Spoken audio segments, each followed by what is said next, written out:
ये एक मिथ है और उसके पीछे जो थ्योरी बयान की जाती है वो ये है कि जब खवातीन अपने एक्जिला या आर्मपिट के अंदर ड्यूडेंट इस्तेमाल करती हैं तो वहाँ के स्वेट ग्लैंड्स बंद हो जाते हैं, वहाँ पे टॉक्सिन्स जमा होना शुरू हो जाते हैं और वो कैंसर के रिस्क को बढ़ा देते हैं। होगा कि there is no scientific role और कोई रिसर्च ये साबित नहीं करती कि ड्यूडेंट के इस्तेमाल से ब्रेस्ट कैंसर का रिस्क बढ़ता है। क्या वाकई अंडरगारमेंट्स पहनने का तरीका भी कैंसर की वजह बन सकता है? हाँ, ये एक बहुत अहम सवाल है जो खवातीन इंटरनेट पे मटेरियल पढ़कर पूछती हैं कि क्या ब्रा का स्पेसिफिक कलर यानी ब्लैक कलर, ब्रा का फैब्रिक, उसका टाइट पहनना या रात को पहनना या ना पहनना कैंसर का बायस बन सकता है। कैंसर किसी हेल्दी या फिट इंसान को भी हो सकता है? बिल्कुल, ये सही बात है कि डॉक्टर्स का इनके साथ कोई ज़ाती इख्तलाफात नहीं है, बल्कि इसकी कुछ अहम वजूहात हैं, यानी साइंसी तहकीक की कमी, मनफी असरात का खदशा यानी ड्रग इंटरेक्शंस और एडवर्स रिएक्शंस, और सबसे अहम के बर वक्त इलाज की फरहमी में तखलीफ, टारगेटेड थेरेपी और हार्मोनल थेरेपी शामिल है। और आई गेस एज फैक्टर और बॉडी को फिजिक को देखकर भी डिसाइड करते जी हैं। बिल्कुल, ये बहुत अहम एक फैक्टर है जिसकी बुनियाद पर फैसला किया जाता है। और कीमो के अलावा जो ट्रीटमेंट एडवाइस की जा सकती है उसमें सर्जरी है, रेडिएशंस है,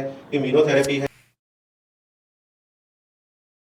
अस्सलाम वालेकुम।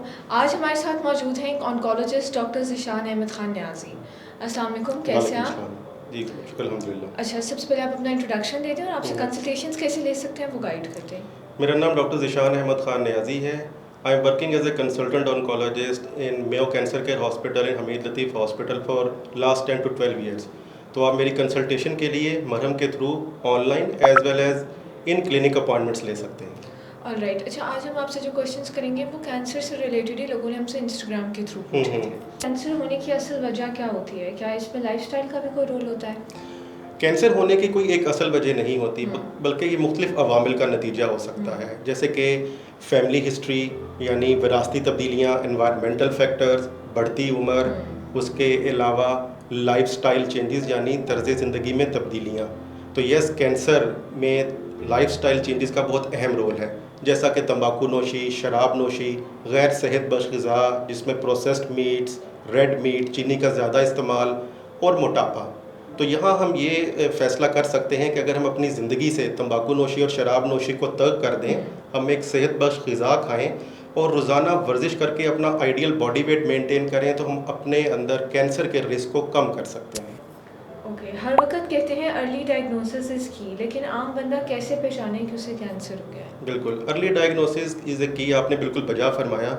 वो इसलिए कहा जाता है क्योंकि अर्ली स्टेज के ऊपर कैंसर क्योरेबल होता है, लेकिन कुछ ऐसी अलामात के जिनको आम आदमी के लिए ख़तरे की घंटी समझा जाए, उनमें है वज़न का अचानक बगैर किसी वजह के कम हो जाना, बार बार बुखार का होना, जिस्म में मुसलसल थकावट या नकाहत का रहना, इसके अलावा जिस्म के किसी हिस्से के ऊपर गिल्टी या सोजिश होना, ख़वातीन की छाती या बगर में गिल्टी का आ जाना, थूक के अंदर, पेशाब या पखाने के अंदर खून का आना, खाना निगलने में दिक्कत का होना, बार बार उल्टी आना, आँखों का पीला रंग का हो जाना और साथ पेट में दर्द होना, जिस्म के ऊपर कोई निशान या तिल का होना और उसमें अचानक कोई तब्दीली या उसके रंग में तब्दीली आ जाना, किसी वजह से आप CBC करवाएं और उसके अंदर HB, प्लेटलेट्स या WBCs का कम या ज़्यादा होना वगैरह शामिल है। ओके, कैंसर किसी हेल्दी या फिट इंसान को भी हो सकता है? बिल्कुल, ये सही बात है कि कैंसर एक हेल्दी और फिट इंसान को हो सकता है, क्योंकि कैंसर की कोई बाउंड्रीज नहीं होती, ये बिला तफरीक हर किसी को असर कर सकता है।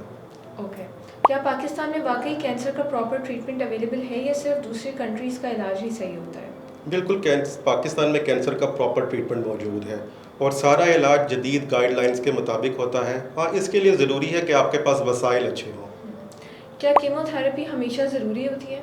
नहीं, कीमोथेरेपी हमेशा कैंसर के इलाज के लिए ज़रूरी नहीं, बल्कि इसमें कैंसर की किस्म, उसकी स्टेज, मरीज़ की ज़ाहिरी हालत, उसकी उम्र और कैंसर के कुछ म्यूटेशंस और मार्कर्स हमें ये फ़ैसला करने में मदद देते हैं कि मरीज़ को कौन सी ट्रीटमेंट मुनासिब रहेगी। और कीमो के अलावा जो ट्रीटमेंट एडवाइस की जा सकती है उसमें सर्जरी है, रेडिएशंस है, इम्यूनोथेरेपी है, टारगेटेड थेरेपी और हार्मोनल थेरेपीज शामिल है। और आई गेस एज फैक्टर और बॉडी को फिजिक को देखकर भी डिसाइड करते हैं। जी बिल्कुल, ये बहुत अहम एक फैक्टर है जिसकी बुनियाद पर फैसला किया जाता है। ऑलराइट, ये सब हर्बल टोटके जो कैंसर के लिए वायरल होते हैं, आप डॉक्टर्स इन सबको इग्नोर क्यों करते हैं? डॉक्टर्स का इनके साथ कोई ज़ाती इख्तलाफात नहीं है, बल्कि इसकी कुछ अहम वजूहात हैं, यानी साइंसी तहकीक की कमी, मनफी असरात का खदशा यानी ड्रग इंटरेक्शंस और एडवर्स रिएक्शंस, और सबसे अहम के बर वक्त इलाज की फरहमी में ताख़ीर। तो हमेशा याद रखिएगा कि डॉक्टर अपने मरीज़ के लिए वही इलाज तजवीज़ करता है जो कि महफूज हो, मुअस्सर हो और तहकीक से साबित शुदा हो। ऑलराइट, क्या वाकई अंडरगारमेंट्स पहनने का तरीका भी कैंसर की वजह बन सकता है? हाँ, ये एक बहुत अहम सवाल है जो ख़वातीन इंटरनेट पे मटेरियल पढ़कर पूछती हैं कि क्या ब्रा का स्पेसिफिक कलर यानी ब्लैक कलर, ब्रा का फैब्रिक, उसका टाइट पहनना या रात को पहनना या ना पहनना कैंसर का बायस बन सकता है। तो इसका सीधा और सादा जवाब ये है कि इसका कोई एविडेंस मौजूद नहीं कि ब्रा की टाइप, उसके पहनने के तरीके या उसके फैब्रिक से ब्रेस्ट कैंसर का रिस्क बढ़ता हो। ऑलराइट, लड़कियों को डिओड्रेंट यूज़ करने से ब्रेस्ट कैंसर होता है, ये मिथ है या सच है? ये एक मिथ है और इसके पीछे जो थ्योरी बयान की जाती है वो ये है कि जब ख़वातीन अपने एक्जिला या आर्मपिट के अंदर ड्यूडेंट इस्तेमाल करती हैं तो वहाँ के स्वेट ग्लैंड्स बंद हो जाते हैं, वहाँ पे टॉक्सिन्स जमा होना शुरू हो जाते हैं और वो कैंसर के रिस्क को बढ़ा देते हैं।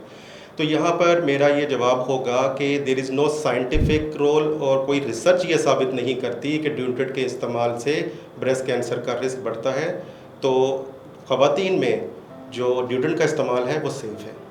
ऑलराइट, क्या कैंसर के पेशेंट नॉर्मल ज़िंदगी जी सकते हैं ट्रीटमेंट के दौरान? जी बिल्कुल, कैंसर के ज़्यादातर मरीज़ अपनी नॉर्मल ज़िंदगी गुजारते हैं ट्रीटमेंट के दौरान, लेकिन इसमें भी मुख्तलिफ अवामिल शामिल हैं, यानी कैंसर की स्टेज, उसकी किस्म, ट्रीटमेंट की नौइयत, मरीज़ की अपनी ज़ाहरी हालत, उसकी क़ुव्वत मदाफ़त और सोशल सपोर्ट। यहाँ ये समझना ज़रूरी है कि मरीज़ को अपने डॉक्टर की हदायत पर अमल करना चाहिए और अपनी उतनी ही एक्सर्शन और कामों की रफ्तार रखनी चाहिए जितनी उनको उनकी हिम्मत इजाज़त दे। ऑलराइट, उम्मीद है कि आप लोगों को आज की इस वीडियो से कैंसर से रिलेटेड अपने तमाम सवालों के जवाब मिल गए होंगे। पूरी वीडियो देखने के लिए थैंक यू।